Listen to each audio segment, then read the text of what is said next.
हाय दोस्तांनो, फक्त 80 रुपयामध्ये लंडन ब्रिजची मजा घ्यायची आहे का? सो चला तर मग वॉलचनच्या समोर चिंतामणी कॉलेजच्या ग्राउंडवर सुरू झालेल्या या डीजे अम्युजमेंट पार्कमध्ये जाऊया. एका साईडला कॅश आणि दुसऱ्या साईडला ऑनलाईन पेमेंट असल्यामुळे असं उड्या मारत मी दुसऱ्या विंडोमध्ये आलो. तिघांचे 240 रुपये पे करून आम्ही ब्रिजवर आलो. इथे भरपूर फोटोज, रील्स शूट करून घेतले.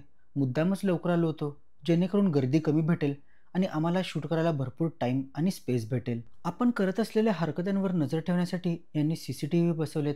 ब्रिजवरून खाली आल्यानंतर असे स्ट्रीटसारखं डेकोरेशन केलंय, जिथे सगळं आर्टिफिशियल आहे, जसं की शॉप्स, प्लांट्स.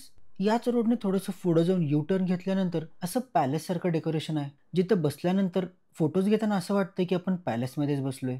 राजेशाही थाटात थोडेसे फोटोज काढून मी पुढे निघालो. पॅलेसच्या खऱ्या किंगला बसण्यासाठी इथं मोठीशी गद्दी आणि बॅकग्राऊंडला लायन किंगचं डेकोरेशन आहे. सो भरपूरच फोटोजेनिक असं वातावरण आहे. इथून बाहेर पडल्यानंतर फूड कोर्ट आणि बाकीचे शॉपिंग स्ट्रीट चालू होते. आता पुस्तकं वाचायचं वय तर संपलंय, म्हणून ड्रॉइंग बुक्स बघितल्या. थोडीफार चेष्टा मस्करी करत आम्ही पुढे निघालो. इथे शॉपिंगसाठी तुम्हाला भरपूर ऑप्शन्स आहेत, खेळण्यासाठी गेम्स आहेत, खाण्याचे फूड स्टॉल्स आहेत आणि खाल्लेलं पचवण्यासाठी असे ॲडव्हेंचरस राईड्स आहेत.